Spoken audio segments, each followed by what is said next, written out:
Les affaires... Alinéa 2.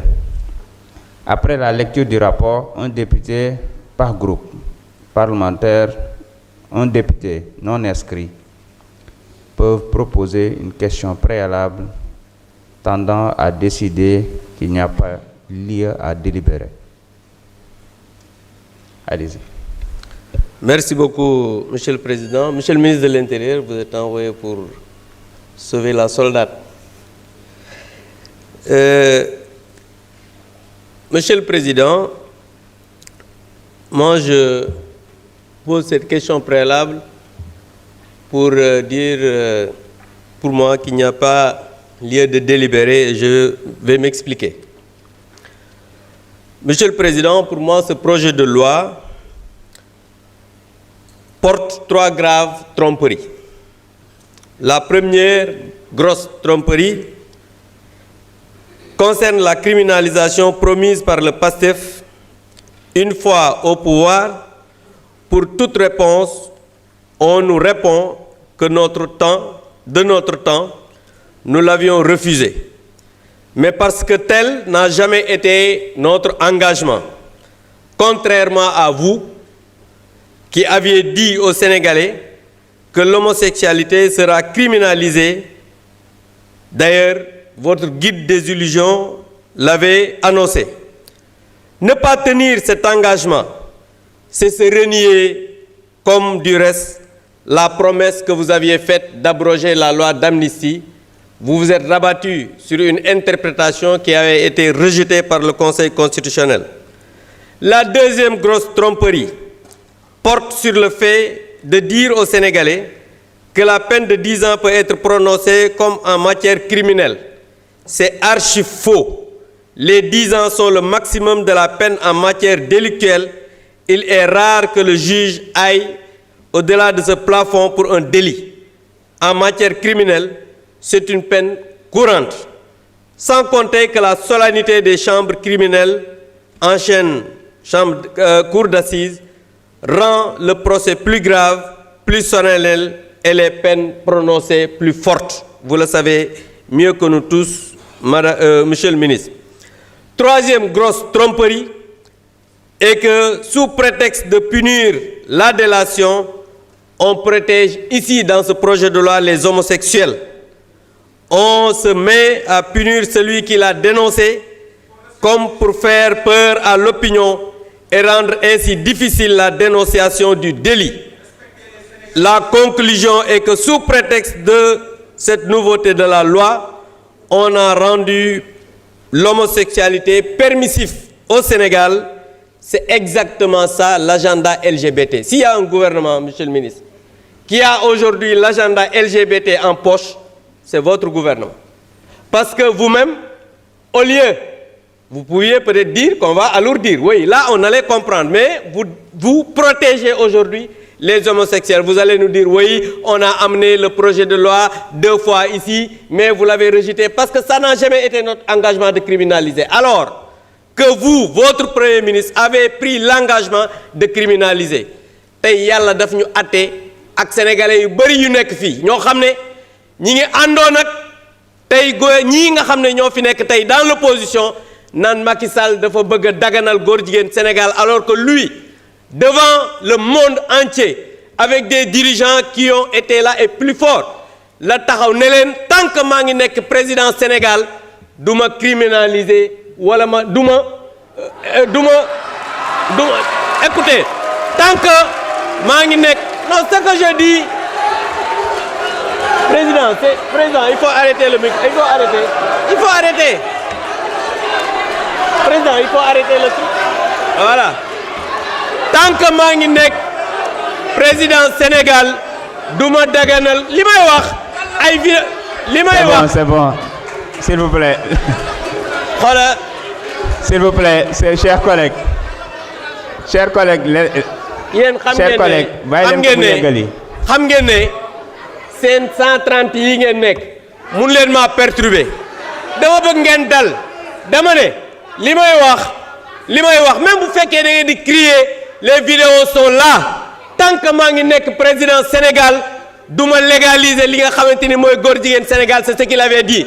Alors que votre guide des illusions a amené ici Mélenchon mi nga xamné mom moy kullu défenseur góor jigéen ci aduna bi mu indi ko fi muy xaritam. Aujourd'hui ku wax né Ousmane Sonko wala kenn amna ay xaritu góor jigéen ñu japp ko deug la, mais dafa am ay xarit yo xamné dañuy défendre ay góor jigéen muy Mélenchon ñepp gis ko mu indi ko fi yóbbu ko université ne dañuy tolérer li nga xamné moy homosexualité. Yalla daf ñu atté ak yéen parce que non seulement c'est un guide des illusions, mais vous êtes un régime qui ne dit pas la vérité. Vous êtes un régime bo xamné du ngeen wax deug, du ngeen respecter li nga xamanteni ni mom moy seeni engagement. Et aujourd'hui l'histoire nous a donné raison parce que vous aviez parlé de criminalisation. Même ceux qui étaient avec vous di wax criminalisation aujourd'hui ci lan lañu nek nan non dugg na fi génn fi. En tout cas tay l'histoire a montré que vous avez renié vos engagements et que lolu tam nañ ko ci yéen parce que nit ko xamné lu mu wax du deug bu renier ay engagement du bett ken. Je vous remercie. Jërëjëf.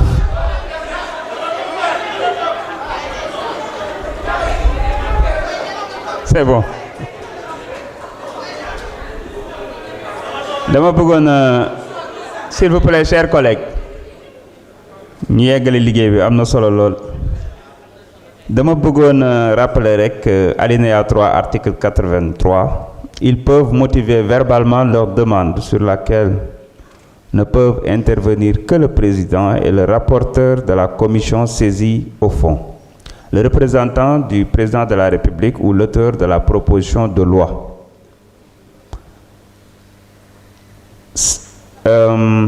Monsieur le Président de la Commission des lois, Abdoulaye Tall, vous avez la parole.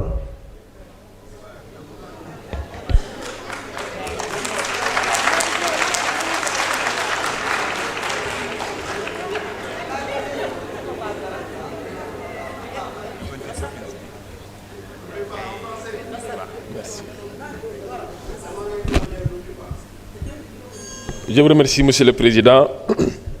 Monsieur le ministre de l'Intérieur, Madame et Monsieur les collaborateurs du ministre de la Justice, chers collègues, chers collaborateurs des services législatifs et de l'Assemblée nationale.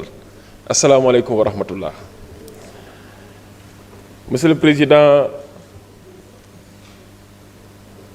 je viens de me rendre compte qu'il ne suffit pas de faire 4 mandats pour ne pas demeurer une honte parlementaire.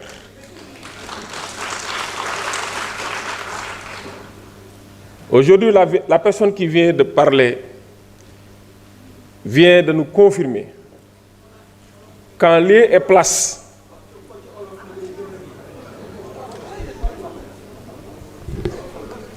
mani ki fi wax légui wané nañu né en lieu et place au lieu mu indi ay arguments tek ci xam-xam surtout ci teggine mais amuko en réalité il n'a que l'insulte à la bouche saga xoti worma waye dama koy tontu li tax ma koy tontu moy d'abord courage bi gouvernement bi am sank wax na ba melni ku reccelewul yalla du nit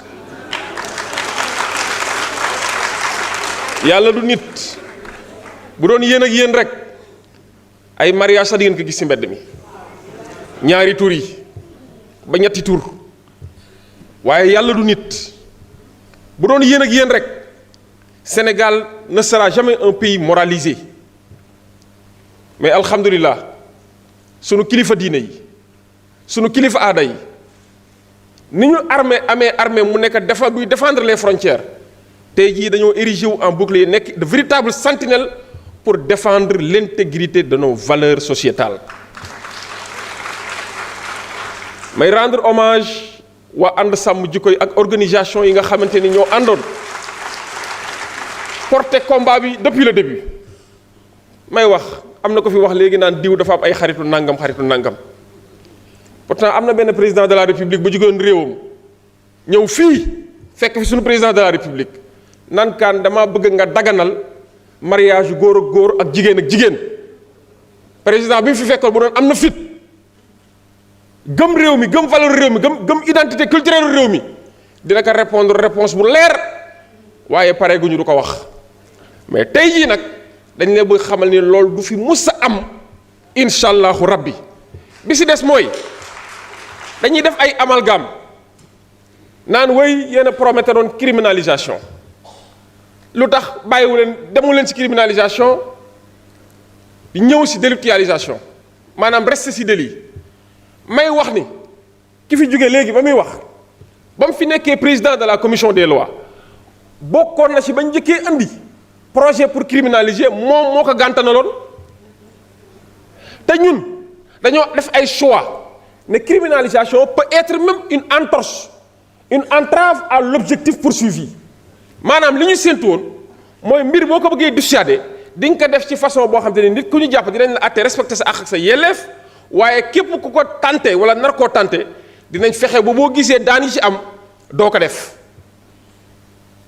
ñu jàpp ne dafa am ay délits yu fi jaaroon bañ ko criminaliser ay problème la gën a indi que ay solution ñu joxe ci ñaari exemple bañ see joxe ba ñetti exemple muy le trafic de drogue kaso yaa ngi fees tel ak ñoo xam drogue kese lañ leen toppee alors que enquête bi ci ñetti fan mën naa jeex ñu di leen fa ñetti at di leen doog a àtte wala ñeenti at boo jëlee viol ñi ko proposé woon sax la criminalisation du viol dem nañ ba sa biir ne dañoo war a ñëwaat réexaminer la loi réévaluer la loi parce que li ñu séntu woon ni criminalisation viol dina ko joxe en réalité ça a produit l'effet contraire ñu ne léegi nag loo ci dollee tamit ne ku criminaliser vous êtes obligé nga saisir le juge d'instruction te juge d'instruction yi Sénégal liggéey bi bëri na bëri yoo xamante ni nii di nga toog des fois 4 ans ñu attale na la defoo dara wala nga toog 5 ans ñu la doog a atte ñu ne lii pour ñu xeex ko jarul ñu téye nit lu yàgg ci kaso bi mën nañ ko yóbbu sax flagrant délit maanaam ñu jàpp la tey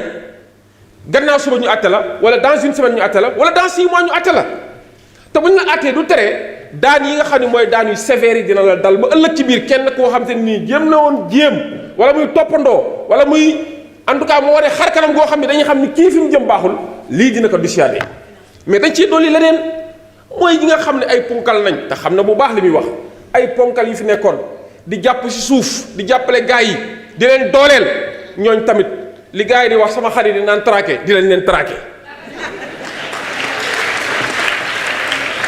parce que mbir mi dafa am ay xaw ma na laa ko mën a tuddee ay ñoo xam ñoo leen di dooleel dañoo am ay bàjjan yu leen di dooleel ay góor nañ mais ay bàjjan yu leen di dooleel nañ dafa am ñoo xam ñoo leen di jox alal ba pare di leen aar fii gis nañ fi ñu fi jàppoon ñu wootee ne 2 heures du matin wala minuit boo leen bàyyiwul nit ñi dinañ def ay révélation dañu ay révélation fan la mujjee ñoom ñëpp à minuit bàyyi nañ leen nit ñi bi moo tax ma ni nañu continuer liggéey bi question bi mu soulevé amul benn pertinence amul benn cohérence dañ ko rejeté je vous remercie. Madame la rapporteure, vous avez la parole.